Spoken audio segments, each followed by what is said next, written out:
Okay. I'll just try to record because I just don't want to like give you a responsibility to share it with me. I'll just try if it If will it works. record. It should give you like I hit record to this computer. That way once like we end it. Oh wait, there we go. Yeah, Apply. maybe I have to. Okay. Okay, I think so. I think it's recording. All Okay. right. I'll fix. Okay, so the first question, who are the main players? So, are you ready? Sorry, I just like jumped right into it. Yeah, I'm just trying to Make sure you're recording. yeah, just a moment. Yeah, no, tell me you can Uh, just start whenever you're ready. okay. I guess I'm done. Am I still like visible? Yeah. Oh, okay. That's great. All right. Yes, we can surely start. Perfect. Okay, so who are the main players? Well, the founder of Theo Chocolate, John Winnie, Mhm. his employees, the union, and company management. Um, yeah, that's what I put just for the main players. All right. For me as well, the main player is Joe Winey, the founder and CEO who built the Theo from scratch into the first organic fair trade chocolate company in the US. But you've also got his co-founder, Deborah Music, and the Seattle factory workers pushing to unionize, and the Teamsters Local 117 and a union organizer named Brenda Wiest who are very publicly calling Theo out, and the ILRF, who published the report accusing the company of union busting. And then I just have the IMO Fair for Life, which is Theo's certification body. So that's for me. So on to the core problem. Do you want to go ahead? Yes. So for me, I put that the biggest issue is that Theo promotes fairness and ethics, but there's been some employees that feel like their values weren't being applied inside the company. And a lot of them felt like they didn't feel the support through the union, and that just caused conflict. A lot of employees wanted to form the union because they wanted just a stronger voice at work from kind of not feeling heard. So that is what I put as like the main issue. Yeah. So yes, for me, the core problem is that is this tension between Theo's fair trade identity and the fact that the company is still not profitable, and Vani is worried about unionization could break the financials at a critical point. And what makes it messy is that the ILRF accusations turned out to be partially inaccurate, and the supposed union busting consultant had no record of ever working with Theo, but the media had already run with the story and the damage was already done. So this was for me for this whole part. Mhm. Then who was responsible for the crisis? Um, I was kind of in between with this one. I don't think that there was one person that was like completely at fault.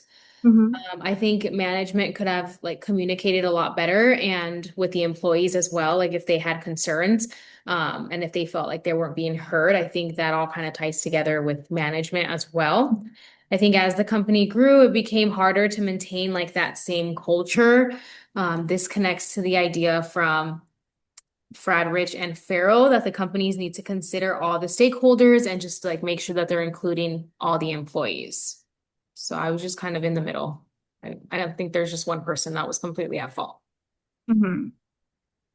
And for me, I just combined the core problem and who's responsible. Yeah. So I just got everything in there. Okay. So yes, we can move to the next question.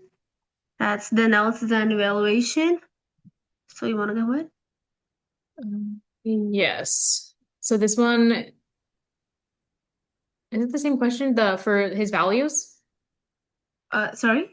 The values? Is that the next question? It's the analysis and evaluation. Yes. that says Giovanni's efforts to stop the unionizing of his employees contradict the values he laid out in creating Theo chocolate. Okay, so I had put yes because Theo says he believes that in fairness and doing business ethically, trying to stop the employees from like getting together doesn't really match those values. So if the company believes in treating people fairly, that they should just kind of let the employees go on their own and do it. Um, so yeah, that's all I put there. Yeah, so that's what I had put for the values. All right. So for this part as well, I think honestly, yes, even if it wasn't intentional. So, the IMO for Life certification he specifically chose requires that domestic workers be allowed to organize. So when it looked like his company was managing employee sentiment around unionization, even if the facts were disputed, it created a visible gap between what Theo preaches globally and what it practices at home. And I get his financial argument. Um, the company had been losing money for years and was only just finding its footing. But I think the way to handle this is transparent communication with employees about the constraints, not the consultants.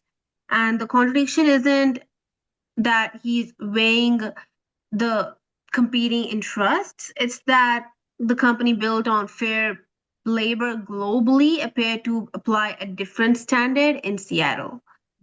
So that's for me. So, you want to move ahead with the next question? Yes. So how he should have handled it. I put a few options, but like I'm just gonna read my main option. I think that he could have met with all of his employees. I think that could have been the number one thing and just listened to their concerns. I think doing that could have improved communication and just the working conditions in general. And I think the result would have been just more trust and a stronger workplace, like being able to resolve the issues. Mm, And that's what I had put. I'm only gonna read my first option. okay. So for me, I guess, for how we should handle it, I think Winey needs to lean into transparency and formally embrace the workers' right to unionize rather than keep managing around it. So yes, labor costs go up, maybe prices go up slightly, but the expected result of doing it right is that the brand credibility stays intact and the IMO certification stays clean, and the Whole Foods and other retailers don't have a reason to pull the product. So Theo's whole price premium, $4 to $5 a bar, depends entirely on consumer trust in the ethical identity. But if that erodes, the business model collapses faster than any union contract would.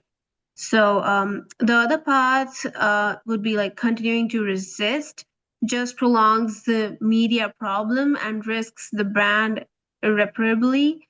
So that was, I would say, my recommendation on this. Uh, So, oh, I didn't even read my recommendation. I did not read that. So I put my okay. recommendation was to follow all ethical leadership ideas discussed by Farrell and to like just have empathy and listen to the stakeholders and make decisions that reflect just the company values. There we go. Yep. Mhm. Okay. And then the next question was, how does this apply to other companies? I think this case could apply to any industry. Companies can't just advertise that they care about their people and then just not show it with action. I think it could be any industry, whether it's construction, retail, healthcare, or even food. I think all employees should always feel respected and heard. And I think that's one of the main ideas behind the corporate social responsibility discussion by Farrell. Mhm. That's what I had put for that. All right. So for the broader application, I think any company whose competitive advantage is tied to ethical values eventually faces the same question like, does the fair trade apply everywhere or just where it's convenient, as we may say? Mhm. So, like coffee brands, apparel companies, food businesses, they all hit this wall eventually. So the lesson is like you can't maintain a credibility premium if there's a visible gap between the claim and the reality. And connecting to the readings about this, this is basically a stakeholder theory and shared value case. So Winey's whole founding logic was that ethical business and financial sustainability reinforce each other. And that works, but only when the ethical commitments are applied consistently across all stakeholders. And the certification piece is also interesting that IMO's quick unannounced audit actually helped Theo because it showed the certification had real accountability behind it. So that was for me, including all the applications and the readings. Mhm. Okay. And then that was the last question, right? Yeah. Okay.